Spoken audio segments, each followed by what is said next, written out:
Bienvenidos a esta presentación donde veremos la aplicación práctica del concepto de intervalos de confianza, que como ya hemos dicho es una de las estrategias, una de las dos estrategias con las que contamos para realizar inferencias, es decir, estimaciones del comportamiento de parámetros poblacionales a partir de los resultados obtenidos en nuestras muestras representativas de estas poblaciones a las cuales queremos hacer las predicciones. Habíamos dicho también que no solamente contamos con la herramienta de estimación por intervalos, sino también contamos con otra herramienta para hacer inferencias que son las estimaciones puntuales. En este apartado desarrollaremos el concepto de intervalos de confianza. Veremos la parte práctica, cómo estimarlos. Pues bien, aclaramos que para estimar intervalos de confianza lo que vamos a utilizar es el teorema de límites central, es decir, si generáramos 1000 veces el estudio con el mismo tamaño muestral y el mismo diseño, lo que vamos a obtener es, a la hora de estimar un parámetro poblacional, que muchos de nuestros estudios podrían subestimar el valor del parámetro y otros lo sobreestimarían, pero una gran mayoría de los resultados estarían alrededor del valor real del parámetro, ¿no? Lo que vamos a hacer entonces es generar un análisis de la distribución de estos valores, y eso lo que nos permite generar y estimar es el error estándar del estimador. Es decir, podríamos analizar cómo se distribuyen estos valores hipotéticos alrededor de esta media muestral y analizar esta dispersión de valores utilizando nuevamente el concepto de errores estándar, pero en este caso de estimaciones muestrales. ¿Cómo lo estimamos? El error estándar de estos estimadores, acordémonos, a partir de un valor conocido o estimado de desviaciones estándar dividiéndolo entre la raíz cuadrada de n. Es un valor insesgado y muy aproximado al valor hipotético que tendría el error estándar de los estimadores si repitiéramos este estudio muestral 1000 veces. Pues bien, vamos a ver cómo aplicar estos conceptos para generar intervalos de confianza para una proporción, cuando estamos trabajando con proporciones. Bueno, hay dos formas de generarlo, uno es a través de la aproximación de la normal y otro a través del método exacto, que es la binomial, que será otra distribución teórica de probabilidad que es de mucha utilidad en biomedicina y que explicaremos brevemente. Pero veamos, en esta parte nos interesa ver de forma práctica cómo es que se generan los intervalos de confianza, en este caso de una proporción. Para ello vamos a utilizar una vieja base de datos, un análisis ya conocido. Voy a solicitar que vuelvan a abrir la base de datos de nivel socioeconómico que hemos generado en el tema número 2 de bioestadística, y vamos a analizar la variable hacinamiento, en la cual tenemos representada con la variable N12, hacinamiento, donde 0 representa los hogares con hacinamiento y 1 los hogares sin hacinamiento. Pues bien, si yo genero este tipo de análisis con el EpiInfo, lo vamos a hacer aquí visualmente. Hablo mi EpiInfo.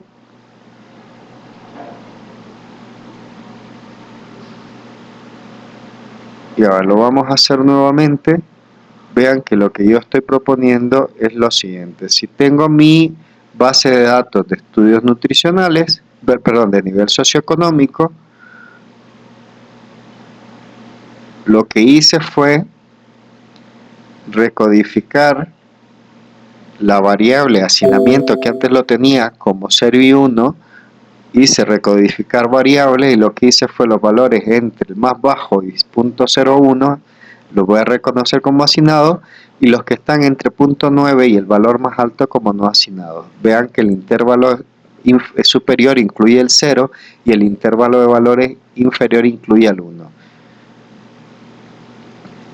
Entonces, esta es la variable antes de recodificar, y lo que voy a hacer es un análisis de frecuencia, dado que es una variable cualitativa, para la nueva variable que he generado, que es hacinamiento recodificado 2. Entonces vean, ahora tengo 0 son los hacinados y 1 los no hacinados. Pero vean que EpiInfo lo que me da es la siguiente información. Vamos a agrandarlo un poco. En primer lugar, los datos de frecuencia absoluta. De los 110 hogares, 35 cuentan con criterios de hacinamiento y 75 no cuentan con criterios de hacinamiento. Es decir, del 100% de los hogares, el 31,8, es decir, casi el 32% de los hogares presentan hacinamiento, y en el 68% de los hogares de la muestra de 110, pues no se verificó que existiera hacinamiento. Entonces, pero vean, estos valores que están acá hacen referencia a lo que ocurre en mi muestra de 110 hogares. Estos valores que están acá hacen referencia a lo que está ocurriendo en mi muestra de 110 hogares. Ok, centrémonos en el de hacinados. Vean que PIINFO lo que me dice es que de los hogares hacinados representan el 32% de todos los hogares analizados en mi muestra de 110. Ok, si mi muestra es probabilística y representativa de todas las hogares de la localidad Calera Chica, vean que eso no me resuelve la estadística. Para poder utilizar los intervalos de confianza que me genera el programa, tienen que darse dos condiciones. Primero, que la muestra que yo he utilizado sea probabilística, y otra que sea representativa de la población general. Y vean, lo suficientemente grande, es mayor de 60. Entonces digo, bueno, entonces sí tengo la probabilidad de tener una buena estimación. Entonces vean, en mi muestra me sale que el 32% de los hogares cuentan con problemas de hacinamiento. Ahora, a partir de estos resultados, con este tamaño muestral y el diseño utilizado, puedo ahora hacer una predicción de cómo estará este problema en la población general. Entonces, a partir de estos resultados obtenidos en mi muestra, yo estimo que con un nivel de confianza del 95%, que los hogares o el porcentaje de hogares que realmente cuenten con problemas de hacinamiento en esta localidad esté entre el 23% y el 41% de los hogares. Vean que aquí el intervalo de confianza es relativamente amplio. ¿Debido a qué? Bueno, al tamaño de muestra que estoy utilizando. Recuérdense ustedes que la desviación estándar del estimador utilizado, y que lo que me permite generar un límite superior y un límite inferior, será más grande o será más chica en función del tamaño de muestra. Les recuerdo que lo que estoy utilizando aquí para generar el intervalo de confianza es mi valor de proporción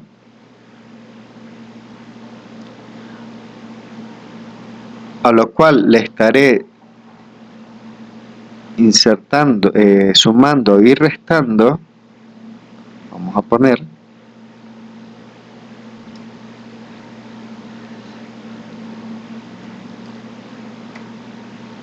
sería la cantidad de intervalo de desviación estándar por abajo y por arriba, que incluye el 95% de las valores más probables, recuerden, en la distribución teórica de probabilidad, pero a esto lo tengo que multiplicar por el valor de una desviación estándar. ¿Cuánto cuesta una desviación estándar del estimador? Y eso lo puedo estimar, la distribución teórica del error estándar del estimador,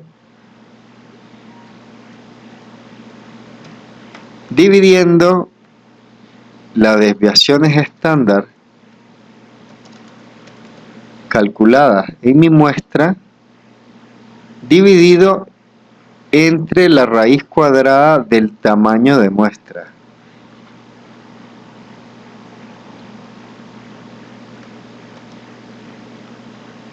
Entonces vean que el problema que tengo aquí es el intervalo de confianza es un poquito más grande o un poquito más más pequeño en función del tamaño de la muestra.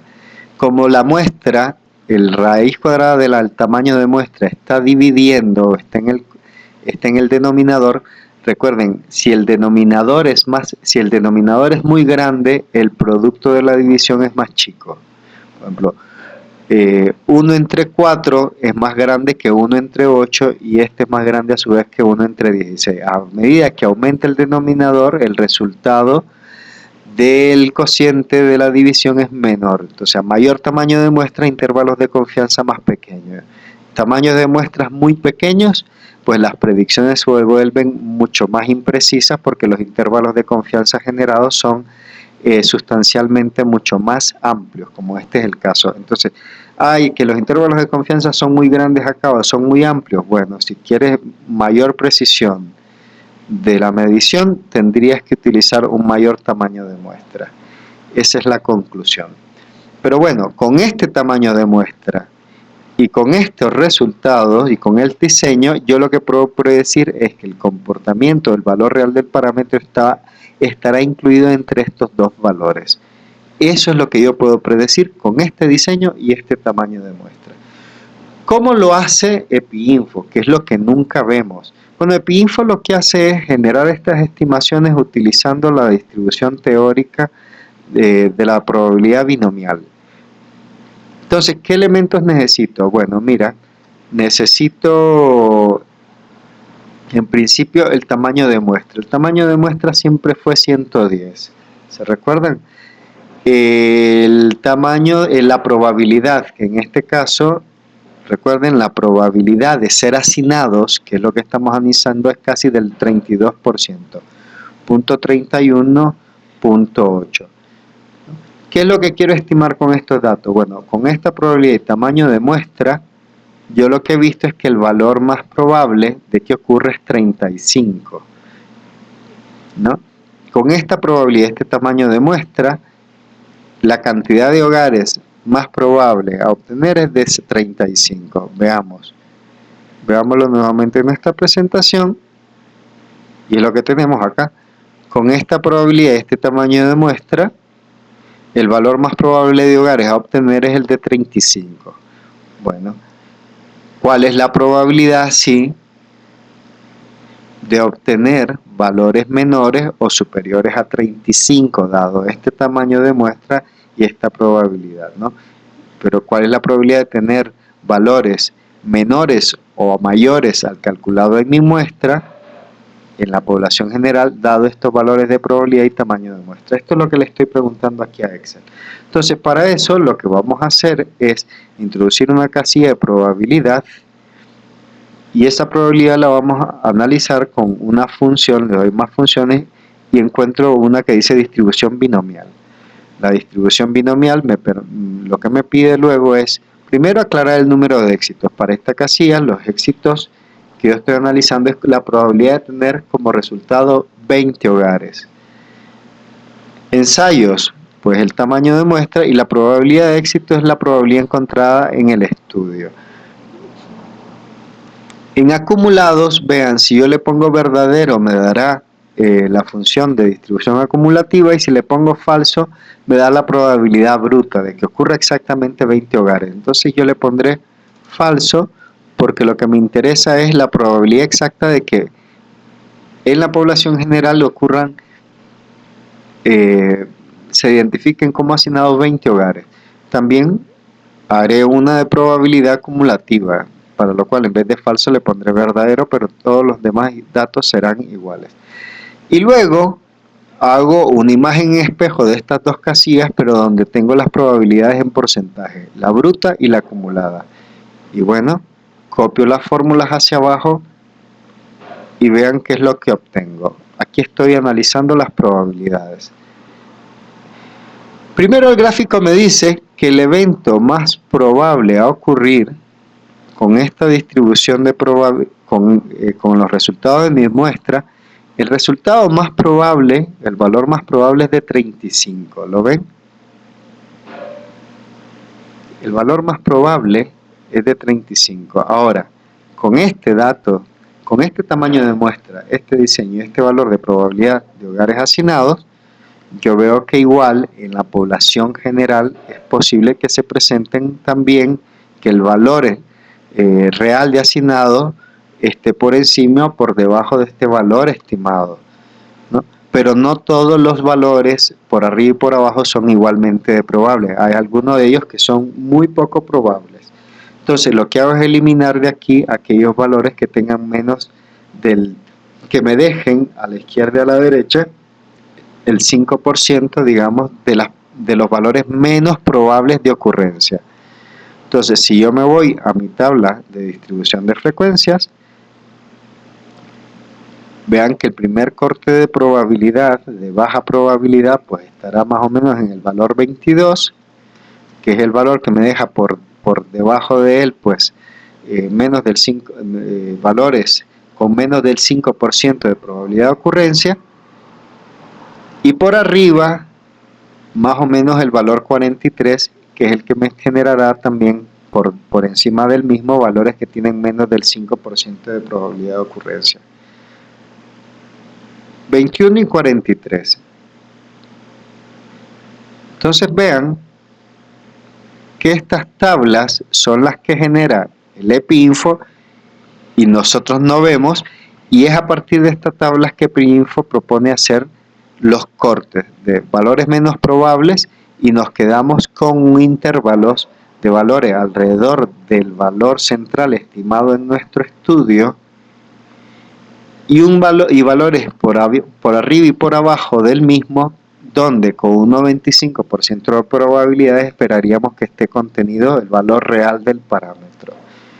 Y hemos dicho entre 21 y 43. Veamos que esta estimación es muy parecida, aunque no exactamente igual, a la calculada por EpiInfo. Vean, el valor real del parámetro, dice ella, estará entre 23 y 41.